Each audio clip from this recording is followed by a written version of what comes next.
three lives that anybody lives. We have a public life, a private life, and a secret life. The public life is the life that we're all very familiar with, right? It's the life that you live for everybody else to see, not just the people who watch your podcast and the people who, work for you in your company, but your public life also includes what you show your friends. It includes what you show your church. It includes who you are when you walk down the street. The clothes that you choose to wear are a perfect example of your public life. It's what you want people to think of you. Remember the E in rice. Mother Teresa wanted people to see her a certain way. That is her public life.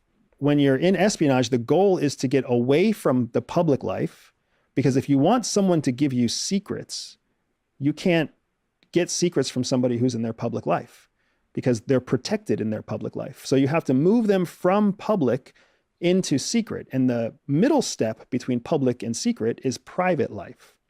So you have to move somebody from public life to private life. Private life is the life that your partner knows. Private life is the life that your closest friends know. Your mom and your dad may know it. It's the people who know that your feet secretly stink. It's the people who know that you don't really like to eat oysters because whatever, they give you gas. That's all stuff that's private. Your business partners don't know that. Your customers don't know that. The people who watch your podcast don't know that. And it makes the people in your private life feel like they know you. And it's what makes it so that for you in your public life, you feel like you have meaningful relationships, because instead of 200 people who you kind of know, now you've got 15 people who are in your private life. They know your home address. They know your birthday. They know your favorite ice cream. It makes you feel good. Inside of someone's private life, they will share sensitivities, but they may still not share secrets, because it's one thing to secretly tell somebody that you're worried about your business. You're worried about the next revenue cycle. You're worried about maybe your wife is having an affair. Those things are uncomfortable, but you'll share them with people in your private life. But you would never tell someone in your private life that you're having an affair. You would never tell someone in your private life that you hit your child. You would never tell someone in your private life that your parents sexually molested you or whatever else. Those dark, deep secrets only live in your secret life. The life that's so secretive that you don't even share it with the people in your private life. What we're trained to do is to follow a process that allows us to meet somebody in their public life, get them to let us into their private life, and then get them to let us into their secret life. Because it's a very simple psychological process to get into someone's secret life, because secretly we all want somebody in our secret life. We all want to have someone we can tell our secrets to. We just don't trust anybody in our private life enough to get there. So if you know how to leverage perception and perspective, use the 4 core motivations, when you know how to leverage SADRAT to create trust, you can actually cut into someone's secret life. And once you're in someone's secret life, they never stop trusting you. They never let you leave, because it was so rare and so hard to find you from their perspective. They don't ever want you to leave. So even if you break their heart, even if you lie to them, their trust in you is so great and so strong and so subconscious that you don't ever leave their secret life. I'm very keen to know how you get into someone's secret life and how they might get into your own. And we've talked about some of those principles earlier, but I was wondering if one of the techniques you might use is by sharing your own fake secret life with them to create an element of comfort. I think I've heard, and I think I know from doing this podcast generally, that vulnerability creates vulnerabilities to some extent, i.e. if you open up to someone, they're more likely to open up to you. Correct. So you're getting into now a form of mirroring, much like we were talking about physical mirroring. Now what you're talking about is emotional mirroring. There's a nuance there, because you have to know when to mirror appropriately, because if you're mirroring somebody else and they know that you're mirroring them, then subconsciously they feel like they're in control. Okay, interesting. So what you need to do is you need to mirror just enough to get to the place where you can get them to mirror you. When they mirror you, subconsciously they know that you're in control. So once you are in a position of power or control in a conversation, then you can use the ploy of feigned vulnerability, which I wouldn't quite use it the same way you did. I wouldn't make up something vulnerable. Instead, we call it opening a window, or opening a window that opens a door. So we have these windows and doors in conversation. So opening a door means completely changing a subject, right? So if I were to just say right now, I don't really like French food, that's opening a door. You as the interviewer can go through that door, or you can close that door because it's not relevant, right? But if I open a window about how I have certain digestive challenges that I don't like to talk about, that's a window. You can always come back and push on that window and get me to go through a whole new door of conversation, right? So when it comes to vulnerability and conversing with somebody about vulnerability, you want to present windows and not present doors. So instead of saying something that's a fake vulnerability, you would say something that's a real vulnerability that may not be applicable to you. Like perhaps you say something like, I have been having massive arguments with my wife recently, and sometimes it makes me just want to leave home. That's real. That's not saying I'm going to leave home. It's not saying what I'm arguing about. But if I believe that in your secret life, you are also fighting with your wife and you're living in a different room and you're not telling anybody about it, I want to show some sort of bridge between us that gets you to admit that to me. Because if you can admit that to me, maybe I can find out more about what you're doing to cope with the fact that your marriage is falling apart. Maybe you have a girlfriend, maybe you're on Tinder, maybe you're doing something else, right? Maybe you're drinking, maybe you're doing drugs. I don't know, but I need you to let me into that secret life. So I'm going to present a window and see if you go through that window. So say that I was the asset and you were the CIA agent. You have more experience in that role than I do. And I was sat in a bar and I said to you, yeah, God, this week's been really hard at home because my wife, she's annoying me.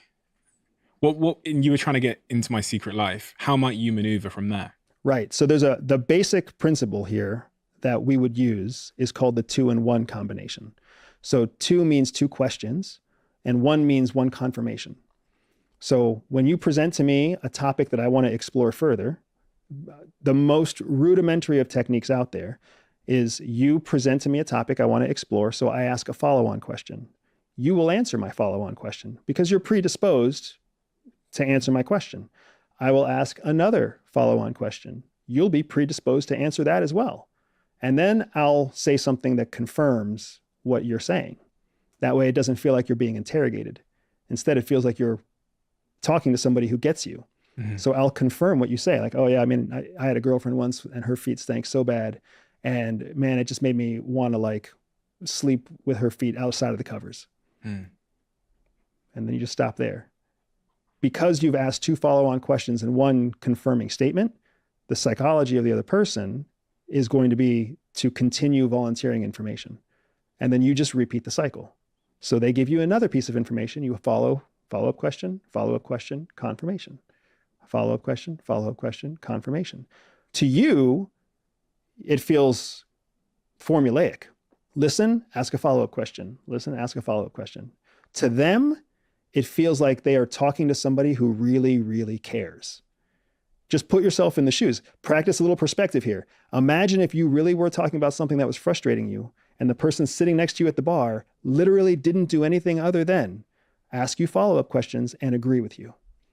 You're going to feel like, you get me, man. Why can't my wife get me like you get me? Like, you know what I'm talking about. I completely agree with you, man. Tell me more. Oh, dude. And you can see how human beings just fall right into the groove. The parallel here to business, but also the sort of transferable skills here are quite clear. From what I heard, when I'm doing an interview, when I'm meeting a candidate for a job, when I'm trying to sell to a client, really my disposition should be to be doing exactly what you said, asking them questions, confirming, asking them questions and confirming. Right. If you think about it, everybody's in a contest for control.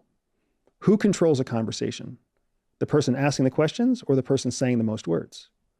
It's always the person asking the questions, because the person asking the questions determines the direction of the conversation. It feels the other way around though. It feels like the person speaking the most has the most control. And what did I tell you about feelings? Don't trust them. Don't trust your gut. Don't trust your emotions, right? It feels like the person talking the most is the person in control. It is not. It is not. The person asking the questions is in control. Think about this interview right now. I will answer whatever question you bring up next. If I don't answer the next question you bring up, I will feel awkward because you and I both know who's in control of this conversation, even though I'm the one saying the most words. Interesting.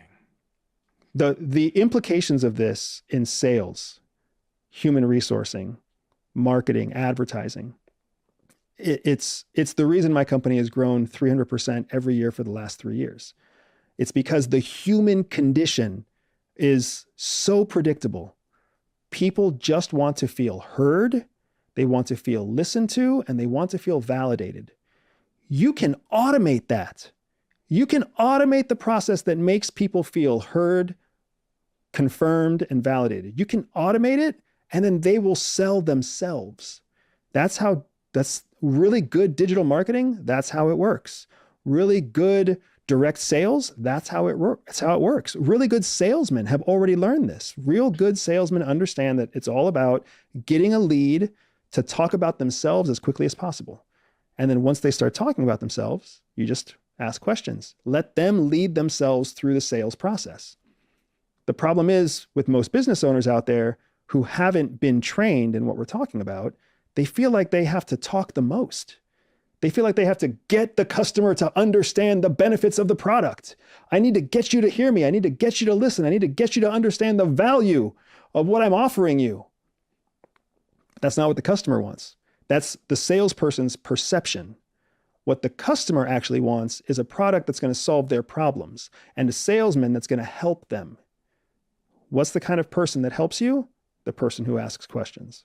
I'm really interested in this concept of change and how the CIA drills into you that you need to accept change, because in all of our lives, one of the things that most of us are quite bad at is accepting change. We're very rigid. Again, maybe that's because of perception and ego and these kinds of things. But when I was reading through what they teach you at the CIA, they change your relationship with change. They do. So a big part of the advantage of having change is the fact that it's not natural to accept change. So if you can adapt to change faster than your opponent, you have a built-in advantage. You have an edge. So these three principles, time, distance, and change in direction, these three principles that CIA teaches as concepts apply in multiple different ways. So as an example, time means that you need to accept that things take time, that time is a resource for you to use. Too often we feel like time is fleeting. Time is running out. We have to take action quickly, like time is against us. That's not really true. In fact, time is a tool that you can use to break things down. Secrets don't withstand the test of time. How long will it take for you and I to get into each other's secret lives? 9 months. That takes time. Not many people would wait 9 months for anything, right? But time is a huge advantage that you have. If all of your opponents are rushing and you're the only person who isn't rushing, time becomes a huge advantage to you that nobody else has. Explain that in the context of business then. So in business, people are trying to make a rapid sale. Most people want an impulse buyer, right? What do I have to say right now to get you to buy my $7 thing? I don't really want you to buy a $7 thing. I want you to buy a $97 thing. If it takes me 3 weeks to get you to buy a $97 thing, it takes this other person 3 minutes to get you to buy a $7 thing, who's the better salesman? Well, I would argue that it depends on what you're looking for in terms of long term. This person selling a $7 thing every 3 minutes has to find a new lead. They have to find, arguably, if they sell 1 out of every 10, if they convert at 10%, they need to find 10 new leads every 3 minutes to make $7. If I convert at 10%, I need 1 person to buy a $97 thing every 3 weeks. I have a much less demand on my time to find new leads. And I can qualify my leads better. And if someone's willing to spend $97 on something, guess what that tells me about that person? They have more disposable income. The $7 person, I don't know anything about their disposable income. Do they have some? Do they not? Is that mom and dad's credit card? I don't really know. I'd rather spend 3 weeks of time cultivating a person who buys a $97 something, because then I can sell them a $297 something. And then I can sell them a $997 something because I can test their threshold for price sensitivity. Was there any situations during your time abroad where you felt like your life was at risk, or any sort of really clear apparent threat?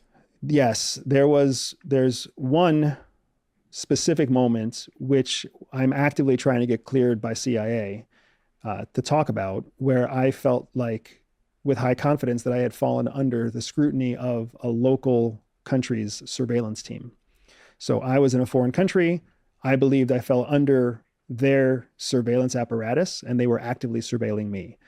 And the country that I was in and the job that I was doing in that country made me believe that if I had a surveillance team on me, their goal would be to apprehend me at a certain point in the operation, at a point where they could get the most propaganda and political leverage, et cetera, et cetera. So that occurrence happened in about 2011. And I'm trying to go through a process now to get that cleared by CIA. Up until about 9 months ago, CIA was giving me the thumbs up that I'd be able to talk about it. But then geopolitical tensions in the world changed and CIA changed their mind along with that. So now I'm exploring what avenues I have to get them to adhere to their previous approval of letting me tell my story versus being forced to adhere to my continued secrecy agreement. So you were in a foreign country. You felt like you were under the surveillance apparatus of a foreign country. What gave you that impression? Was it looking over your shoulder and seeing something, or? It's the process that we're trained to use for surveillance detection. So we're trained in a process where you run what's known as an SDR. And in that SDR, you have steps, methods that you use to determine whether or not you are being actively surveilled. And again, we use time to our advantage. So it's not like something happened in 5 seconds and I thought I was under surveillance. I intentionally carried out a series of steps over, say, 3 hours or 6 hours. And over that period of time, I had enough information, enough data points to confirm with high confidence that I would be under surveillance. SDR? Surveillance detection route. Okay. And that could be like a car following you, or it could be a person following you, or a drone following you, or your phone being acting in a certain way to make you believe that you're being digitally or cyber surveilled. Sexpionage. Everyone's favorite subject. It's a very real thing. It's a very real thing that's used in different ways based off of a country's civil rights. So in the United States, we don't really use sexpionage. We don't really use it because it goes against the rights, the individual rights of the citizen who works at the intelligence agency, right? So if you tell a female intelligence officer that they must sleep with this target in order to get information, you're violating her rights as a US citizen. In China, that's not the same case. In Russia, that's not the same case, right? In the UK, they don't subscribe to forced sexual acts in service of collecting intelligence. Forced. But you can if you want to. What ends up happening is you can if you want to. And for those people who do, they end up creating what's known as an operational security risk, because once sex is involved, the power shift becomes untenable. So if the whole goal of a handler is to maintain control over the asset, once sex happens, it's harder for the handler to maintain control over the asset in a objective relationship, because now sex leads to feelings, like hormonally, it leads to feelings. The act of orgasm releases certain hormones that create senses of connection with another person, right? So when that oxytocin drops, when that neuroepinephrine drops, your body starts to tell you that you are connected to another person. That is the antithesis of a proper asset handler relationship. You fall in love with them. And we call that falling in love with your asset. I won't ask you if you ever engaged in anything like that. I appreciate that. I was fortunate enough that I made all the connective hormones I needed to make with my wife, who was also CIA.